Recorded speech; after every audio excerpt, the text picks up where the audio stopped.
Lorsulia whisked away to the faraway capital of Atana, Eric found himself embroiled in a royal trial and proved his innocence. With Atana's forces ready to help, Eric marched his army to defeat the hordes of barbarians once and for all. But the battle revealed Davon's true enemy, Prince Evo of Atana, who ignored the signal to join the battle. By sheer luck, Eric emerged victorious, but the victory tasted bitter upon his tongue. To Eric's despair, Lorsulia was now in the hands of a traitor. Nothing could have been done to prevent the inevitable. The murder of Eric's daughter marked the beginning of countless witch hunts. Evo used her image as an excuse to cleanse the land of Davon by fire as his armies descended upon Grevno Castle. The siege of Grevno lasted for weeks and shook its walls to their core. But at last, Eric's wit, bravery, and enduring alliances brought the conflict to an end. Evo was put to justice, and Davon enjoyed peace for the first time in months. The slow process of healing and rebuilding had begun. But in the archives of Grevno, a certain rare book still lies in wait. It will fuel a new wave of deceit.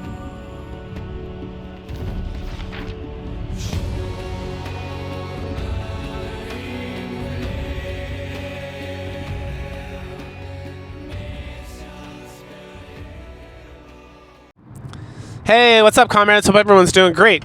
We're here to talk about Yes, Your Grace, Snowfall, which is the sequel to Yes, Your Grace. And it's very similar to Yes, Your Grace. Okay, so we're going to talk about the game mechanics, and then I'm going to talk about like the general story, and then I will hit up like kind of the side stories stuff that goes on. Because the way this game works, it is like a managerial sim of some extent. It's like a mix between a visual novel and like a managerial sim. And I say visual novel not because it has a visual novel style, but because there's just a lot of chatting and you can have like choices. Oftentimes, so you have choices, and those choices can lead to like different paths opening up or closing and whatnot, and will lead you to getting like different kind of story events in the game, and very minimally affect the ending of the game. Like, it can affect your ending as in if you don't recruit certain characters or finish their paths, the game just becomes harder. Now, the game has an easy, hard, it has like a difficulty curve. So if you really want to challenge yourself, which again, this is like a managerial sim, I don't know why you'd want to challenge yourself in this whatsoever, because really the game's like very focused on the story. Like, the managering stuff is like very minimal. So what happens is you got King Eric and Queen Aurelia. You spend the first half of the game as King Eric. He was like you spent the whole game as him in the first game, and then you spend the second half as Aurelia. And there's like a cute lore reason that kind of like makes sense for that story. They don't just hand wave like Eric's a piece of shit and the queen needs to be in charge, which is nice. You can definitely tell that this game is infested with like some woke mind virus stuff, but it's not in your face enough where I would say it had like a detrimental effect on playing the game. What did have a detrimental effect on this game is that the story is not good, and that was my kind of problem with the first game. And when I say it's not good, they have like a mission, and that mission is to bum you out, and they are successful at that mission. Right? But it's one thing to watch like Her Lie in April and you get to the end and you're just like crying for an evening. And it's another thing to play a game and understand at no point, no matter how good of a choice you make, no matter how many like petitions you pass, no matter what you do, you are going to fail. Right? So it's more about, I feel like they're trying to teach you, like the game is trying to have a point that like life is hard and life sucks, and no matter what you do, bad things are going to happen. But like usually when you tell those stories, there's like a light at the end of the fucking tunnel, right? Because I'm not here to just like be depressed for like, I don't know how many hours to play this game, like 7-8 hours, right? I would like some shining light at the end of the tunnel. And this game has like no shining. It has like a very minimal amount, but it's just like, it's like, I don't understand the point of like any of this, right? At the end of the day, it's like, where is this going? And it's like, it goes nowhere really. Like, it's got like these people, it's almost like a slice of life anime where it's just like people are just living their lives and then the game just like ends. And I was like, okay, like there's kind of like a climax and a conclusion, but again, it's like, when I say it's written poorly, it's that there is nothing, like the story is not enjoyable because it's miserable. Yes, that's what I mean more than oppressive. It's miserable. The whole story is just completely miserable. And then there's not like a light at the end. And because it's so miserable, and because I played the first game, like the first game was a little bit better in story department just because like I didn't realize how miserable this like Swedish studio or French studio, wherever these people are from, are. Like I didn't realize how miserable they were to like write a story like this, to like emphasize the miserability of life or whatever, right? But now it's like, oh, I'm playing Yes Your Grace. This is just going to be a miserable slog of a story. And then it is. And there's like brief moments of like, oh, that's nice. Like I didn't actually die.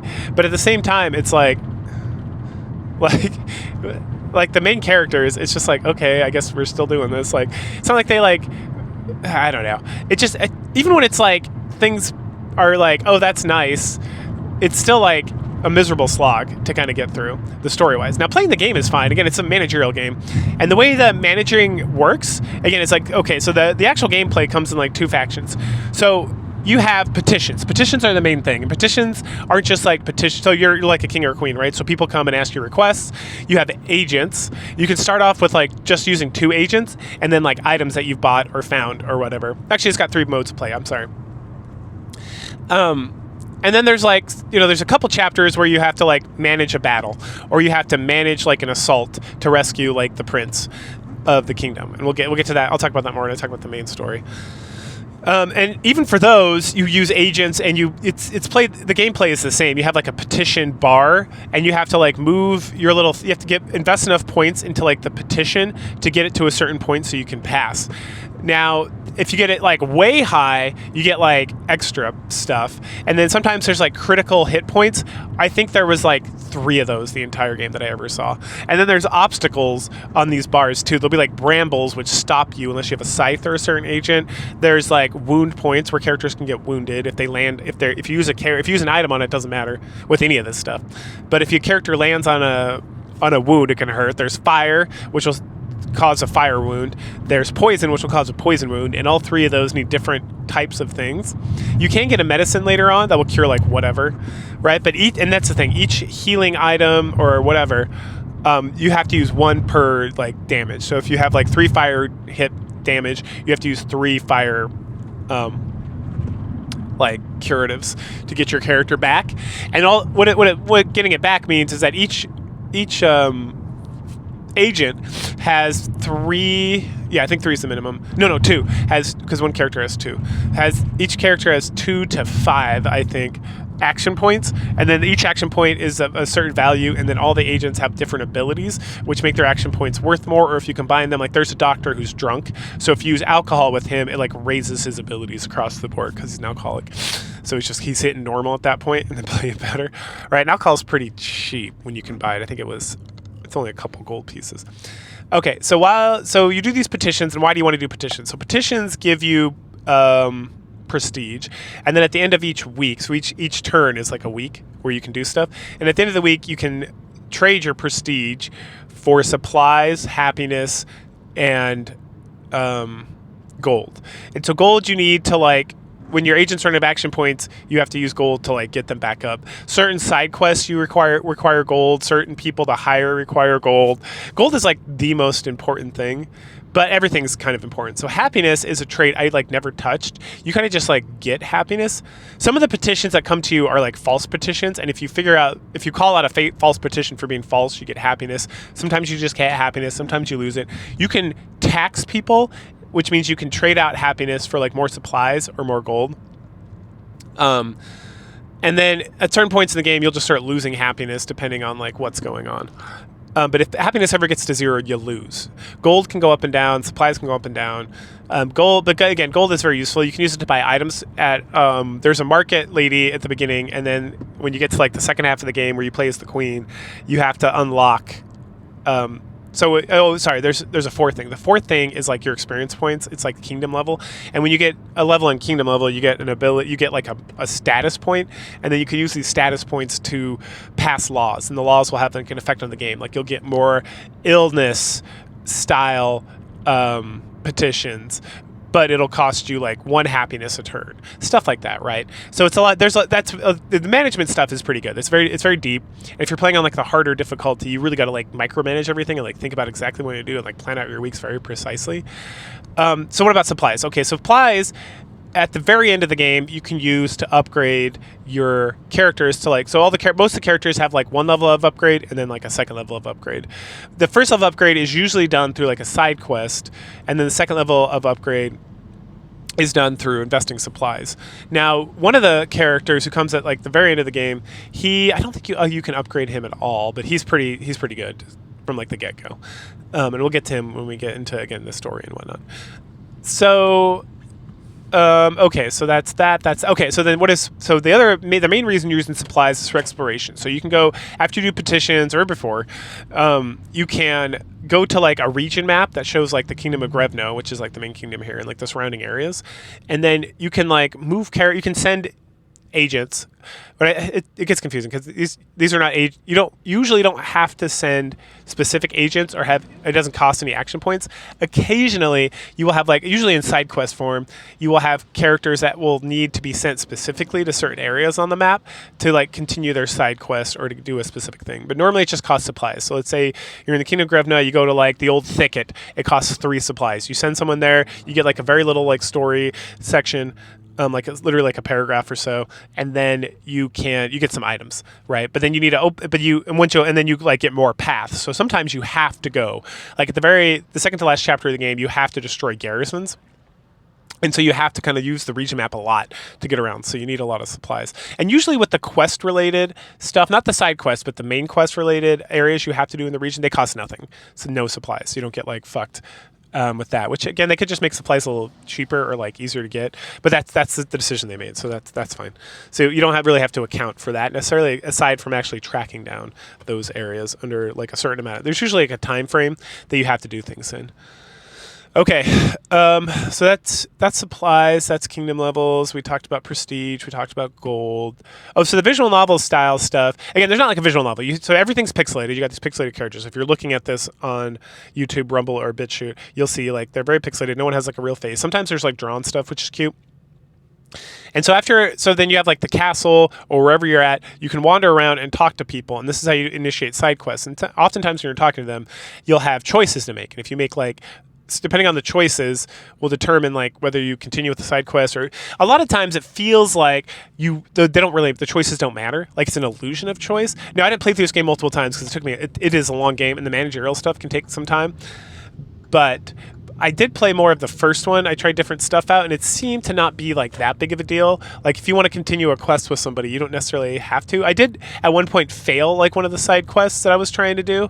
So that makes me think like, yes, it does matter, and you do need to kind of like focus up to be able to complete these quests more efficiently. And the important thing here is really there's certain side quests that you want to answer certain ways to certain people, and you want to like follow up with your agents periodically just to kind of make sure you're covering them. And sometimes they just want you to deliver supplies. Like you'll find like herbs, and for one of the quests you need to get like 10 herbs or something. You give them to a guy before you can continue on with the quest, and you find those herbs out and about doing the region stuff. So everything's kind of interlocked, right? So depending on how much you want to do, and then like what do you get from that? The only thing you really get is like a little bit more story and a little more character development, which is fine for these like side characters. And then the more important thing generally, if you care more about the management side of things, which is the better part of the game in my opinion, then you get an upgrade, which makes your life a lot easier when you're just trying to deal with like day-to-day like fucking tasks you gotta do and all that kind of stuff.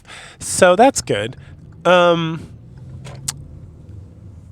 Yeah, but again, if you're into the story, but again, it's like the story is, I mean, there's stuff where it's like you're going along the path in like a side quest, and then it just kind of ends. Some of the characters I like and are well written. Some of them I care less for. It's kind of it's not like universal. Like every one of these characters is great. It's like 2 or 3 of the characters I enjoy, and I think they have good writing and stuff. and that includes the agents and like members of the family. So the members of the family are like, there's Chedney, there's Asalia, there's Timo, and then there's King Eric and Queen Aurelia, and then there's the baby princess and the baby prince. Let me think. Yeah, and then the various agents. And like I said, what I'm gonna do, I think I'm gonna go through the main story, just kind of like hitting stuff. Excuse me. And then I'll go through each one of the agents, kind of like little stories that they have. Because if you do none of the side stories, you don't really miss anything from like the main plot at all. It can affect, I don't know. When you get to the ending of the game, there's like it's one of those slideshow things where it's like, so what happened to these people? You got ending 1 out of 5, or you got ending 1 out of 3, or ending 1 out of 2, or ending 1 out of 1, because that's one of the things. And it did not, they did not have each individual agent. They had like, there's like 5, I think, endings slides, and that's it. And so it's like, what happened to like this person, this person, this person, this person? I don't remember exactly. But it was not a lot, so it's not really that detailed. But we'll get to that in a moment, where we'll talk about the main story. I think that's everything about playing the game. And like I said, the managerial stuff's pretty fun. You have like there's like 4 different. Let's see, 1, 2, 3, 4, 5. There's 6 chapters and 5 different like zones, if you will. Technically, the last chapter has like a bunch of different zones, but you're like hit them and move real quick. And so, again, the pixelated kind of art style is excellent. I enjoy all that. It's all pretty good. All right, I think that's it. All right, so let's get to the story. In terms of the story, let's do a quick recap from where we left off. So I used a guide the first time I played through it. You can go ahead and watch my video on Yes, Your Grace somewhere else on this, whatever you're watching this on, Rumble, BitChute, or YouTube. But the gist was, you play Eric, who's the king of Grevno, and there is like several issues with your kingdom. You're like running out of money. There's the Rodavians. I don't know if I'm saying that right, but that's what I'm going to say. Rodavians. The Rodavians, who are like a barbarian, like a kind of like a Viking style race that is like coming down from the mountains, and there's like the head of the Rodavians is like there to like marry your daughter and whatnot, because you made some sort of like promise with him at some point. You're having a hard time siring an heir because you have 3 daughters and you have to have a son because it's like medieval Europe. Let's see.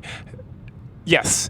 Okay. And so that's kind of like, you start there, and then so you're seeking help. You get help from the king of Atana, whose wife is sick, and there's like a book apparently that has like the cure for her disease. And so he's looking through there, and then at some point he gets poisoned and killed, and we find out the person who poisoned him is actually his son, who's the heir, right? But the son blames you, and so you're gonna have to go to war with him. And so now you got to like fight the Rodavians while preparing for like war with Atana.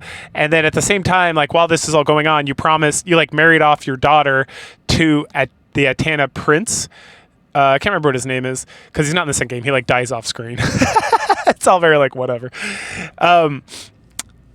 And which is one of those illusions of choice where it's like there's a big deal at the end of like the first game. It's like, do you execute this guy or do you keep him alive in your dungeon? And then he just dies off screen if you keep him in your dungeon anyway. So it's like completely irrelevant whether you killed him or not, because essentially you did anyway. It really doesn't come up. So a lot of these choices you make in the first game, it all kind of gets like swept under the rug during the second game. Like there's a whole thing with like a bear, like your daughter gets a bear pet. That's Chedney. She's super into animals, and there's a whole side mission with her. Anyway, I don't want to talk about the first game too much. Okay, so anyway. So then eventually you get resources, you get help, you defeat the Rodavians, you find out that they were just trying to like, they weren't trying to be like mean, they were just trying to be friends, but then like all this kind of crazy stuff happened. And so you kind of bring like, you can choose to be like friendly with them, which I do, or you can choose to be mean at them, which someone else does. Your daughter, Asalia, is a lesbian, and she hooks up with the princess of the Rodavians, Maya, and they go off on like an adventure. Like I said, Chenny gets a bunch of animals. You do some sort of like cult ritual to have a prince son. If you don't, you have a prince son anyway, it doesn't matter. It changes like some of the language in the game. Yeah, like I said, you beat the Atanians and you capture the prince, and that's kind of where the game wraps up with the queen. So the game kind of wraps up with Aurelia like pregnant with a son, I can't remember if she gives birth in this or not. I don't think she gives birth in the first one. Anyway, so this is like a year later or so, I think, so probably a little bit more. I can't remember exactly. This game picks up. So you're King Eric again. Things are going pretty well for the last year. So your oldest daughter is dead. You still have a lot of guilt because she was burned at the stake as like a witch, because the Davarians, which is like your people are the Davarians, and Grevno's like the castle you live in, are like evil, and you worship like pagan something, whatever. There's like Radavians that are like around, but a lot of them are still being like racismoosed against. You have the son. The issue is your son he's a little sick, and his sickness is he has a tail.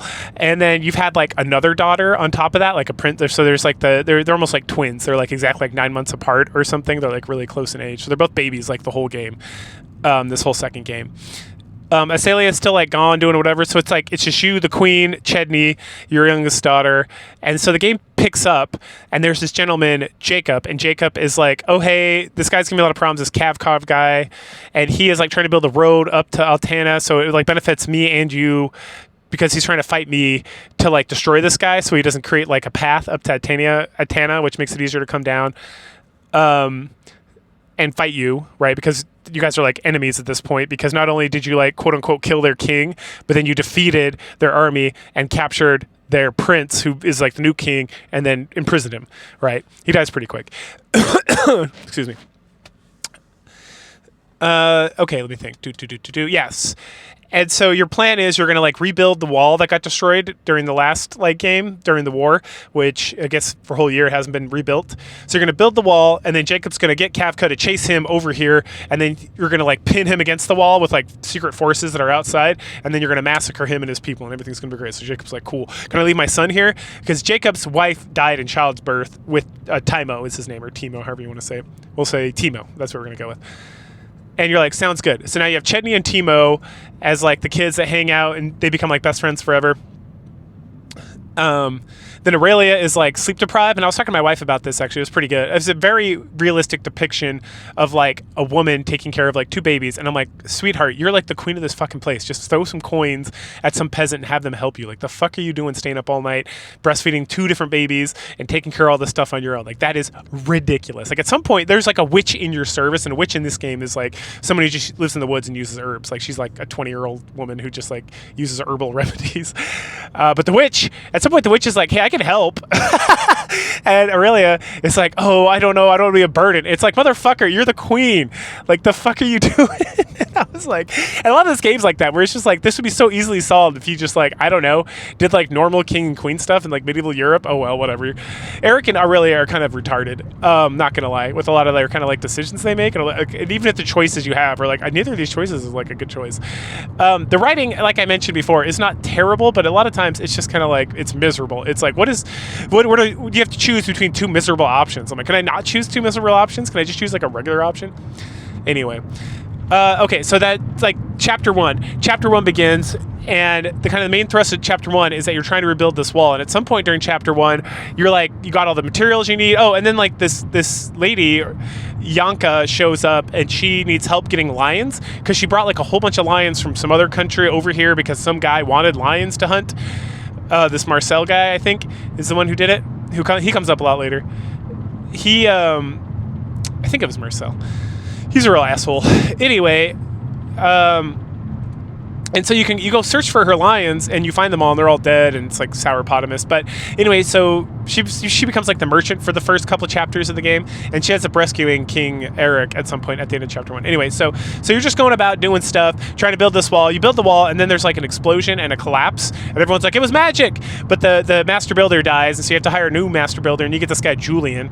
And then at the same time, you're dealing a lot with these group called the Swans, and the Swans are like this bandit group that keep causing like problems. They're like gentlemen bandits or whatever.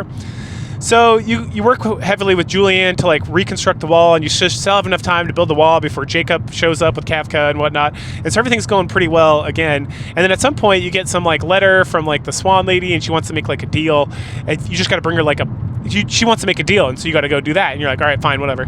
So you head up there with like the kids, and she's like, where's the book? And you're like, what book? And she's like, I told you to bring a fucking book. And you're like, I have no idea what you're talking about. No one ever told me about no fucking book. It's like, you want a book? I'll get you a book, and I'll bring it back. She's like, I'm so angry right now. And you're like, whatever, bitch. And so you head back to your castle, and dun dun dun, it's been taken over by the swans. What? How'd that happen?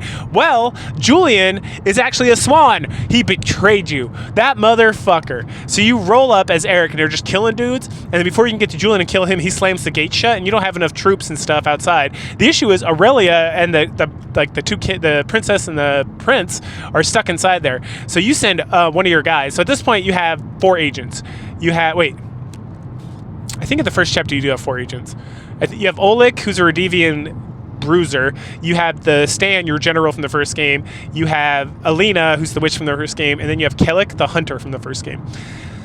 So I sent Oleg to go take care of Aurelia and rescue her, and then we're like out, right? So then, so as Eric is about to like, he just got shut out of his own fucking castle. Taimu, who's trying to be a hero, just like his dad, who's like the greatest general of all time or something, he uses a bow and arrow to shoot Julian, and instead of shooting Julian, he shoots Eric, and Eric's like, fuck! He collapses. So that's when Yanka like grabs him, grabs the kids, and then everyone like pieces out to some like forest sanctuary. So then we spend this chapter 2 is all in the forest sanctuary, and Eric's pretty beat up during this section, and so you guys are trying to like figure out like how to take your castle back or what to do, and you're just keep doing a lot of like stuff. And this is where we get introduced to Morana. So who's Morana? Morana is, I can't remember what her original name was, but there was like a goddess and a god, and they were like brothers. Of course, incest is the bestest, and they were like in love and super in love, and they got married and everything was super great. But then like the husband like cheated on his sister wife, and then she found out and got super mad, and then she became Morana, who is like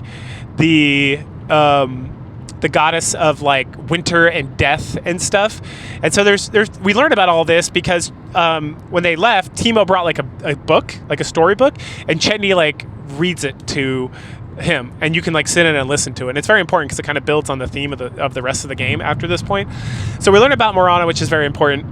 And then Eric continues to do like what he can do to like survive and thrive, and kind of figure out how to get like his castle back from the swans, and check on Jacob, make sure everything's going okay. And he's also super worried about the prince, and they need to find a way to get back in the castle so they can rescue the prince and Aurelia and all that stuff. And then Asalia is supposed to be coming soon, and at some point you got to like roll down. Oh wait, no, we do that later. Okay. And so that's chapter 2. Chapter 2 kind of ends with Eric like getting super stressed out about everything that's going on and like passing out.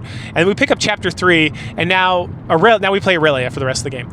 And so Aurelia like was able to, with Oleg's help, get out of the castle with the princess and prince, and they traveled. She killed a fucking lion, and then they got up to this keep. And the keep is where we spend like a lot of the rest of the game. And this keep was like an abandoned keep, and we find out later it belonged to Ed Mayer and this Lady Rosa. But it's been completely abandoned. So they take it over, and then we start operating out of there. And at some point, we make friends with a doctor from Atana and a monk from Atana, and we do their side stories. I'll talk about all the side stories at the end. We also pick up, we pick up a dog at some point. A lot of these characters are optional. We pick up a dog at some point. Let's see. Oh, we pick up Vesa. Vesa is like my favorite character. She's like Mama Bruiser. Like, she's like Rave from fucking Nikkei Goddess of Victory. She is like ripped to shit, super big, and she keeps wanting to fuck Oleg, and it is heavily implied that they do fuck, because she's not Rodavian, but she's like a big lady who's strong, and she like smashes rocks. Like that was her job. And she loves gambling and she loves living life to the fullest, and she is the only bright spot in this like miserable game.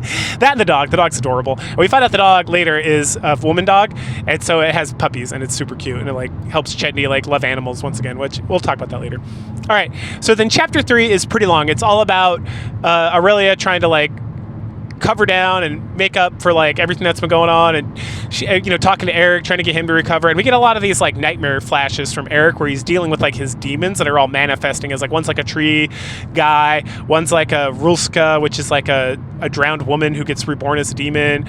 There is just like other lady who is barely there. There's old man, and then there's like demon child, the son of like Chenabug or something. I don't know. I'm not like Polish. I'm not super familiar with a lot of these like demons from like Eastern European lore, but that's where they're all kind of coming from. Anyway, they're complete assholes to him, and he tries to like befriend them and talk to them, and they just give him shit and tell him he's a shitty dad and a shitty king.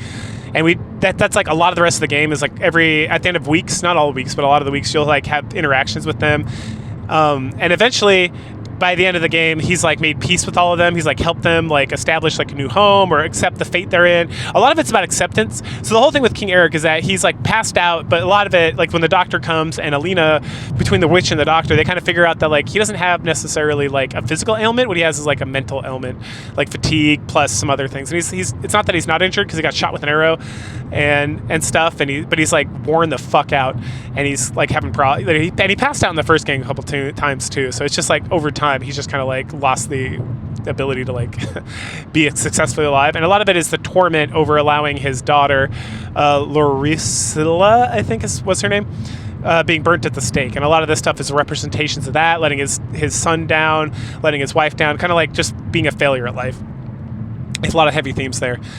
With Aurelia, at some point she finds out that Asalia who is like the middle child, she was caught. Oh, there's a whole thing with Eric where he's trying to get help from another lord to help invade his castle, and he goes to like, and there's a bunch of tasks for that person to like capture a lion they had or something. No, I think she might have been the person who wanted all the lions.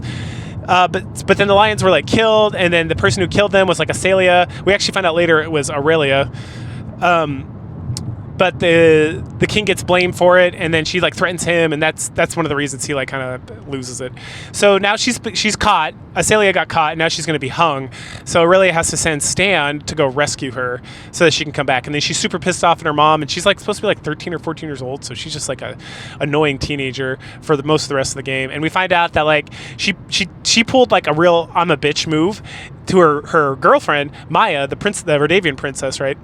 Because what happened was they had this whole thing, and they like were rescuing the lion, but then they let the lion go, and then Maya was like, I don't want to keep doing this, like it's like dangerous, and like I just don't feel comfortable here, and I want to go somewhere else. And Asalia's like, you just don't get me, you just want to be like an asshole. And then like Asalia pulled the typical like crazy girl move where she storms off, and then she's like, she'll come after me if she truly loves me. And then Maya did it because she's like a normal human being who's just like, fuck this bitch.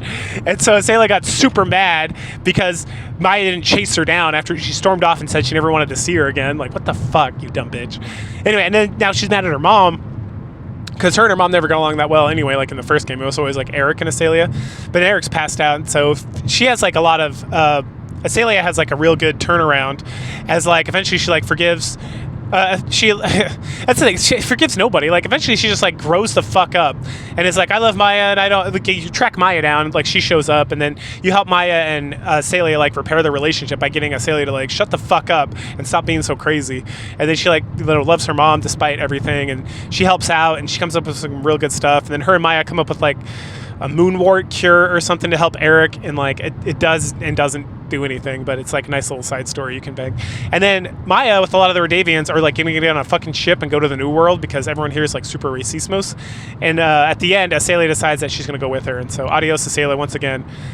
You did nothing, and whatever. There's a whole thing with Timo where he's like, he feels really bad about never seeing his mom because she died in childbirth, and he feels really guilty. And so there's this event called Forefathers Eve, and he gets super hyped about that.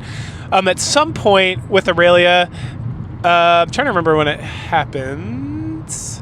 I think it might actually happen in... Okay, chapter 3 is all about Aurelia doing just like stuff, dealing with all this kind of crazy nonsense, just going about business. And then we find out that Kavka is like on his... Okay. God, I'm trying... We find out... Oh, yeah, that's right. In chapter 3, is it... Because that's chapter 5. Chapter 4 is that. Okay, yes. So in chapter 3, eventually Jacob shows up, and he was able to escape Kafka's like trap, and we find out that Kafka showed up, kicked the shit out of the swans, kicked them out of the castle. Now he's running Gravno Castle. But then he's on his way up here. And guess who Jacob brought? Dun, dun, dun! Julian! Julian's here, and there's been like word on the street that Julian is like the savior of the Atana people because he found a book at Grevno, brought it up, and then the mother, like the queen of Atana, like Palmeru, she like got better instantly, and then she had like a miraculous child, right? Oh, out of nowhere she just got pregnant because Jesus Christ himself came down and like impregnated her and everything, and it's all bullshit, which Julian points out. But yeah, that's right. So Jacob brings Julian, and And not Marana, Aurelia's like, fucking kill this motherfucker right now. And then Jacob's like, hold up, wait a minute. Listen to this. And he explains like how the whole thing is such bullshit. How like Julian supposedly is the hero of Atana. He showed up with a book, and then he found him like wandering the streets homeless with like his tongue cut out. And it's like, why would Atana do that if he's a hero? And it's like, obviously he knows more than he should, but he can't read or write because he's not a nobleman. So then if we invest some time in like teaching him how to read and write, he gives us like information on like where to attack Kafka. Oh yeah, the Marcel guy comes in. So Marcel shows up, and he's an old friend of Edmure, the guy who owns the keep. And he thinks Aurelia is Rosa, his wife. And so he hangs out for a little bit, and then eventually he just like starts making fun and talking shit on Eric and Aurelia and everybody. And then she just beats the shit out of him at dinner and drives him and his like cronies out of there. And so at some point, if we are friendly with Julian and like take care of him and like forgive him, he'll like, hey, you can go attack Marcel's got like a camp over here, you can destroy it. So we destroy that, and then he gets us information about Kafka's and his road and like exactly where to strike. And then between Jacob between Jacob and Aurelia and everybody else, they come up with this scheme where they're gonna like ambush Kafka on like in the river, like the frozen river, and they're gonna drive his forces out in the river, and they're gonna smash the ice like in that fucking King Arthur movie with Clive Owen and Keira Knightley, which I don't remember the name off the top of my head, but that movie was fucking sweet. And that's how they're gonna beat all their asses. And so then we just like prep for that. And then there's a whole other thing where like the guy, so we went and rescued Asalia, but then the lord over that town that we rescued her from that was going to execute her is like upset, and he needs like reparations. And so we prepared reparations for him, but then when like Marcel's in town, he eats through all like the preparations. And so then the guy comes and he's like, well, fuck your preparations. I'm going to tell Atana that you're here so they can come kill you. And you're like, go fuck yourself. Let's see. Okay, so yeah, so now we got like multiple bad things happening. So Atana's aware of us. We got Kafka coming up. He's trying to unite the roads. We got Marcel, who we banded out of there, and Eric's still passed the fuck out. I'm trying to think if there's anything else that happens in that chapter. Like a lot of shit. Like chapter 3 is like a big chunk, like a big meaty chunk of the game. Like the majority of the game is like chapter 1 and chapter 3. Chapter 2 is pretty short, and then chapter 4 is just the battle. So this is the fun part, because instead of just doing petitions and doing the same old stuff I described before, we still do like the petition game, but it's all rooted in like moving agents around and assigning them to troops and assigning troops to like the river, the road, and the camp of Kafka, and then managing that so that we can overcome him and defeat his troops, and using our our tools, like our extra sword items and whatnot, along with our agents to defeat him. So eventually we defeat him and drive him off. Unfortunately, he like escapes out of there back to Grevno Castle, and it's like, hooray, we did it. And so that takes us to chapter 5, and chapter 5 is like the prep for like the last chapter, right? So in chapter 5, a lot of it is like, so there's like 5 garrisons that we have to destroy, and once we destroy all 5 garrisons, this is like the plan they come up with. Instead of assaulting Grevno, because we don't have enough forces or troops to do that, we're going to sneak in using like the secret passages that the Deverin family knows about, Aurelia and Eric and such. And we're going to sneak on in, rescue the prince, and then come back. And then we're actually going to, instead of coming back to the keep, we're going to move to the castle that belongs to Jacob. It belonged to his wife, but now that she's dead, it's been kind of like abandoned. And that'll be a much better fortification. That'll be closer to Grevno, and then we can build forces there, and we can siege Grevno from there, is kind of the plan. All right, so then we spend all of chapter 5 is dealing with that. It's wrapping up a lot of the side stories, the thing with Asalia. Chedney's like, so Chedney had loved animals, but a lot of them died, except the bear. The bear died too, because they got left behind when we got kicked out of the castle. So she really wants to like the dog, but the dog, she's afraid the dog's going to die or something bad's going to happen, and the dog has puppies. And eventually we get her to team up with Timo and the dog to be like an agent, and everything's like super happy. She finally finds love again with animals and whatnot. Timo does his forefathers' Eve thing and like comes to terms with his mother's death and feels like he's forgiven and that she's not holding it against him. And then part of that is we send, we'll get Tim because he's an agent. Jacob kind of has a similar resolution with like his dead wife as well.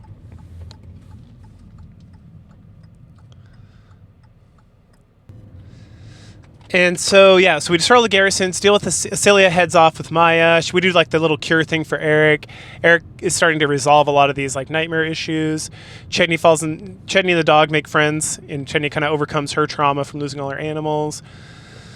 That was the other thing. Okay, So after the battle, we're like, yeah, we won, and we head back and we find out that some goons like came in, bashed into the place, found the prince, stole him, took him back to Kafka, and then Kafka let Tana know that he has the prince, and so that now we got to rescue. That's how the prince got kidnapped, right? They didn't take Eric, they didn't take the other baby, they didn't take anyone else. They just took the crown, like the prince, and the fact that he has a tail is like getting out there. So then Aurelia, who's been like hiding the tail thing from everybody, tells everybody, and everybody's like, that's cool, no worries about it. There's more kind of like story with it. I'm doing the broad strokes here. Okay, so we deal with all that in chapter 5. Destroy the garrisons, do the cure. I think that's just about everything. Like I said, wrap up a lot of the side quests for everybody, which we'll get to after this. Okay, and then it's time to assault Kafka, and then or Grevno and rescue Prince. I call them Junior, so Eric Jr. Okay, so that takes us to chapter 6. Chapter 6 is, like I mentioned before, it's like 4 different areas, and each area has like a day or night cycle, pretty much. So it's like the forest, day-night, and then a village, day-night, and then like the bridge before we get to Grevno, day-night, and then we have like the final preparation phase, and then we execute on the final preparation phase, and all these in the story. So the first 3 areas are just like, it's like more management sim stuff. It's like there'll be like a wolf in a trap, and Oleg's like, we should kill it, and Kalik is like, no, we should let it go, and whoever you choose to go with, the other person loses an action point, but then the person you don't choose gets like a bleed effect because the wolf attacks him. Stuff like that, right? But then the witch makes some brew, so you can give them back action points as well. And then when you get to like the final area, the footbridge area, then everyone loses an action point, just to kind of like represent like the misery, of course, like everything else in this game. And there's a lot of stuff going on there, like little side stories, and like you finish up some of the side stories with that. Like there's a whole part with like Alina, who's like a singer, which we'll talk more about that. She does like a nice song by a fire right before the end and stuff like that, right? It's very cute. So then at the right before you assault, you do like a distraction team, and I chose to go. You can do like a head-on distraction, or you can do like a prisoner exchange. So I did prisoner exchange with Jacob, with Julian and Oleg, taking him in as prisoner. Then you have the people who stay back and guard the children, like the baby girl Eric and Chedney and Taimo, who all came along for some reason, and because I guess no more of that, like what happened in chapter 4, right? Fuck that. So I left the doctor, the monk, and then we pick up 2 soldiers along the way if you make the right choices. So I leave them all there, and then I take Vesa, Alina, Stan, and Kalik with me into the castle. And so we head into the castle with Aurelia. We kind of take care of some guards, and then we start noticing the whole place is like on fire, and then it seems like someone came in here and already like busted up the place, and there's like a guy who's like a soldier who's almost dead, part of Kefka's army, and then we get in to get the prince, and we grab the prince, and then Marcel shows up. So Marcel showed up because he got told by Tana to fuck Kafka over because he thinks he's hot shit building this road, and like Marcel can't have any of that, and Tana wants the prince. So then Marcel captures like all the people that came with us, right? So he captures like the main 4 crew plus Aurelia, and then he stabs Aurelia, and then we go into like a nightmare with Eric, and Eric finally like frees himself by going into the fire by accepting like reality or whatever, which is like a good representation. Actually, it's very good writing when it comes to like accepting reality and moving forward and stuff. So he then wakes up, and then he has to like fight off some dudes, and then he heads into the battle, and Jacob and he sends like, I can't remember who I sent back. I think I sent Jacob back, or no, I sent Oleg back to like help protect the kids from guards that are running past me. I kill some guards, and then eventually I get to like, we find out that Marcel showed up, paid off a bunch of Kafka's men, executed Kafka, so we never actually even see him. And that he's got the prince. So then Eric like rushes forward through the woods, gets to Marcel, challenges him to like a duel. They start fighting. Marcel's got this badass like giant battle axe, or not battle axe, battle like warhammer. And so we fight. Marcel is a sneaky asshole, and so he has one of the guards stab Eric in the back. But then when Eric's about to get smashed with like the warhammer, the baby Junior cries, which distracts Marcel long enough that Eric's able to like pull out a dagger and like stab Marcel, killing him. He then takes his son and heads the fuck out of there. But then on his way out of the woods, he like lays down against a tree and passes the fuck out. We then jump to Aurelia, who's like in Grevno Castle, walking to the throne, and like everyone's like celebrating, oh, we won, we did it, we finally accomplished our goals. And then she sits on the throne, and she looks haggard as shit because she got fucking stabbed and slashed up. And then she sits up, and she's like, next we're gonna take this fight to them or something, to Atana, would be my assumption. And that's where the game ends. And then we get like the endings, right? And this is where you can get different endings. Like I said, it's like, oh, you rescued Taimo and Chetney and they're doing great. Chetney, and this is like just the main character. It's like, oh, all your agents survived and are happy. Jacob and Taimo made up and they like came to pass with like the death of the mother. Yada, yada, yada. And then we get credits roll. And then after so I was like, wait, did Eric die or not? But you find out because after the credits roll, we see Eric standing in like Elysium, essentially, like this beautiful plain. And then he hears like the voice of Loracel calling to him. And he's like, I'm coming. And then, so supposedly he's dead. And if they make a sequel to this, which I didn't think they were going to make a sequel to the last game. So maybe someday it'll pop up and I'll play it. But I assume it will pick up with Aurelia and that it'll be more focused on Atana, and maybe it'll stop being so miserable because there'll be some like ending that's just not misery. I'm assuming it's just going to be more misery, but whatever. But yeah, that's the main gist of the story. So now we're going to talk about all the different agents. All right, so let's talk about these side characters. So we're just going to go through them in the order that I remember that they exist and kind of briefly talk about their little side stories. So we'll start with Stan. Stan's the general. He comes from the first game. He's very loyal, very trustworthy. He saves Acelia during the main story quest stuff. His whole deal is that he has fallen in love with Alina, the witch, but he's a little bitch boy, and so he doesn't know how to like confess his love for her. But he knows that she's super into singing, and so he knows like lozenges, tea or whatever, but he needs like a bunch of herbs. So you bring him a bunch of herbs, and he creates like this drink, and then he gives it to Alina, and that finishes like part one of his quest. Now we're going to talk about Alina because part two of they end up kind of getting together, but that's like part two of the quest. So moving on to Alina the witch. So same thing. You pick her up in like the first game. She sticks around with the crew. She's very sweet, very nice. Both her and Stan are like in their 20s, it seems. I don't know if it ever names their ages, but just based on how they look and like their life experience and stuff. So Alina is like a cute little witch lady. And her dream is actually not to be a witch, which again, witches don't have magic in this. They're just like ladies who live in the woods who do like herbs and gardens and kind of live by themselves, right? So this is a witch. So that's her main thing. But what she actually wants to do is sing. And in the first game, you find out that she's like a singer. She does some singing stuff from what I remember. So in this, she talks about how there's like a bard college somewhere and that she really wants to go, but she can't afford like the entrance exam, and she can't like read and write necessarily. Again, like this comes up. So she needs, it seems like she can somewhat, but she needs some help answering some questions. So if you answer the questions like correctly and you give her like the 5 gold and then you like send off the letter, then she will be invited for like an audition at the Bard College, and you can send her away for a couple of weeks. And when she comes, also she's like super nervous to go, and so you gotta get her like a face mask, like a bandana that she can wear around her face so that she can perform, and because she's got a lot of stage fright. And so she goes, she performs beautifully, and everything like works out well. She gets back, and it's super nice and whatnot. And then we find out later that she did not get accepted to the Bard College. So we go to talk to her, and she's like disappointed, but at the same time she likes being here and whatnot. And then during that, Calic actually shows up, and he's like, oh, there's like a stone that can like grant wishes or whatever. It's over in this area. If you send me, I'll go get it. And you can send me with like Alina or whatever. And I don't know if he's like kind of jonesing on that as well.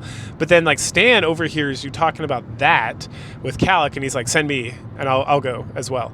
And so then you can decide to send Alina, Stan, and Calic if you're an idiot, or you can just send Stan and Alina so that Stan and Alina can get some like alone time and not have Calic as like a third wheel, or Calic or whatever you say his fucking name, the hunter guy.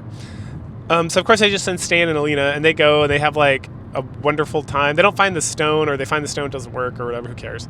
The point being is magic doesn't really exist in this world. Except for like this crazy thing, that like ritual that got like the tail and got your wife knocked up. But anyway, so they go, and then Alina's like falling in love with Stan, and Stan's like in love, but now that she's like kind of returning his affection, he's like a little bitch boy, and so he just doesn't know what to do, so he's being very kind of closed off. And so you have to talk to them both a whole bunch, and then he has an opportunity to like go confess his love, but instead he asks about frogs or something, and she gets like so confused. You're right, the whole thing's like super adorbs.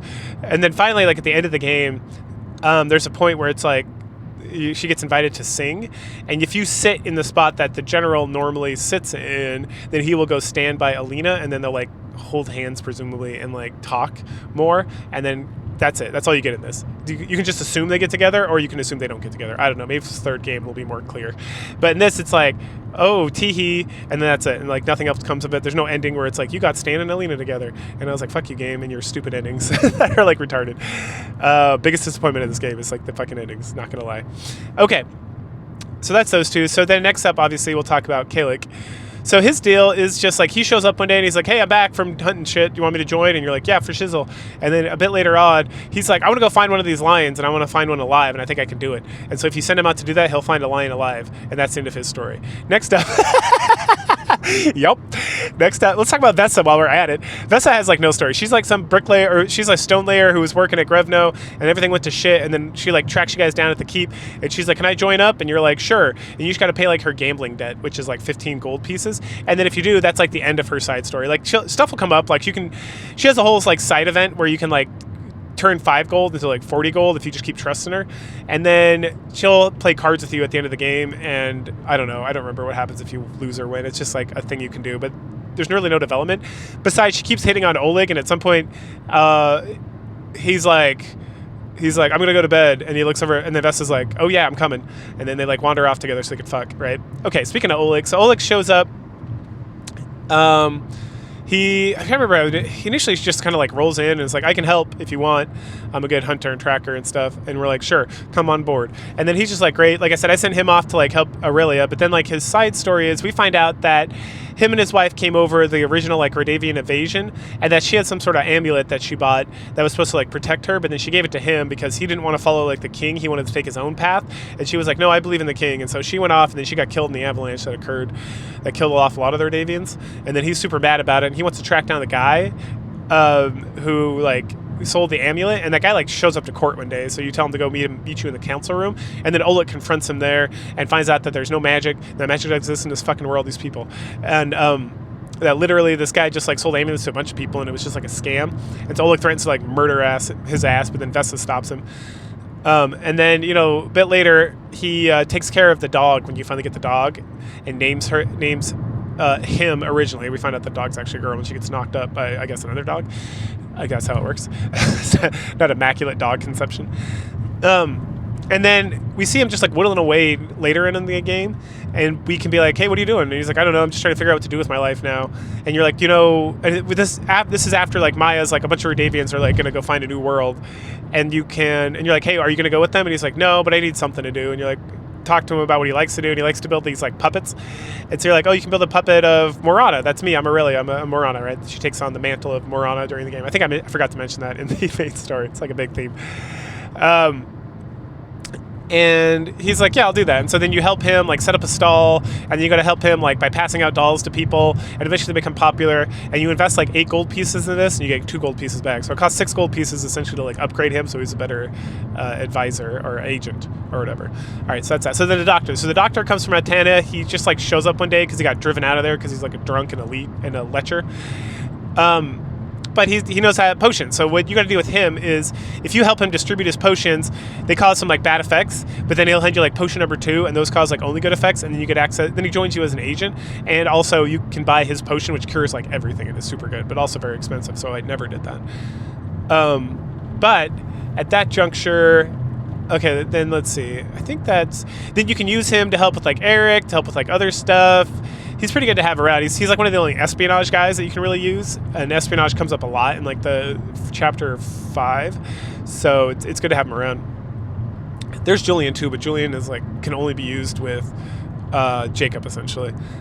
Anyway, if you're going to combine agents, you can use them alone with like tools and whatnot. So okay, so the doctor. So then at some point, Lady Rosa, who was the original, she was married to Edmure, who was like they were like the lady and lord of like this keep before Edmure like disappeared. And we found out he disappeared because Phineas, who's the doctor, was like good friends with Rosa, who runs like a brothel, and she was like, I don't know, I hate my husband, he's an asshole, he treats me poorly, and like if only he'd disappear. And Phineas was like, I'll take care of it, and then he did. And so Rosa like owes him a favor. But then they're like friendly associates. I think he might have owed her a favor, and then they're like square. But then she needs some more like tonic to cure like the STDs that all the prostitutes are getting from her brothel. And so if you help him gather like materials for that upgrades him, and that kind of like wraps up his side story.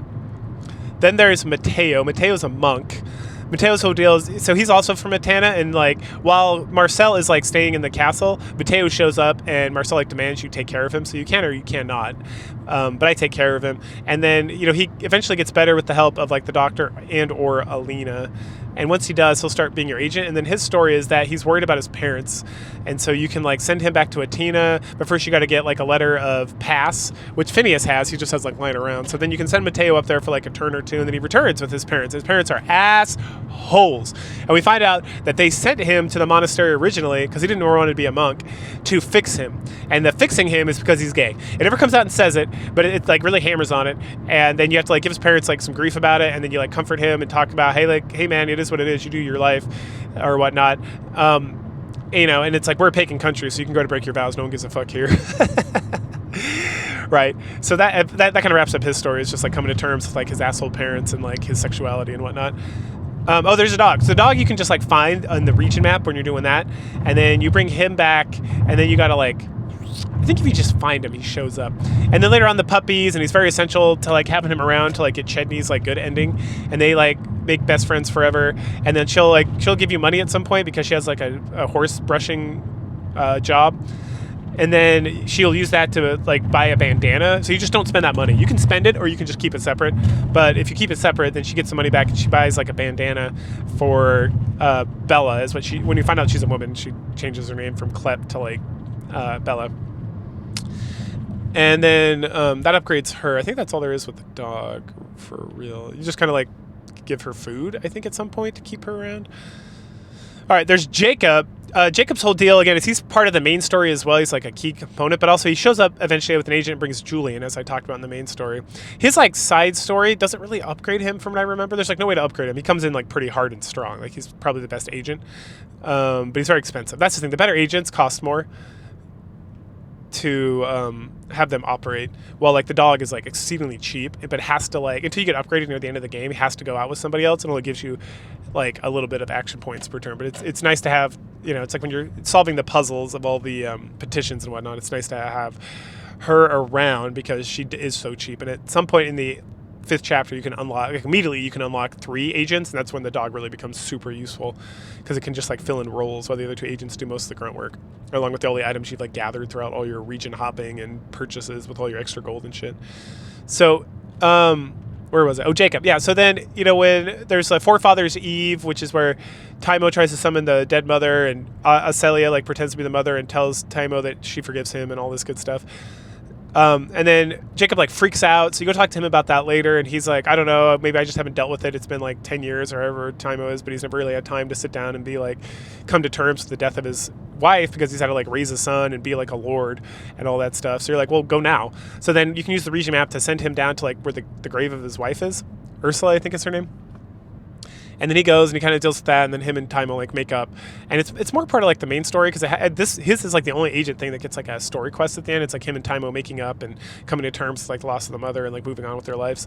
So it's less of like a side quest, but it is a side quest. All right, I think that's everybody. Let's see.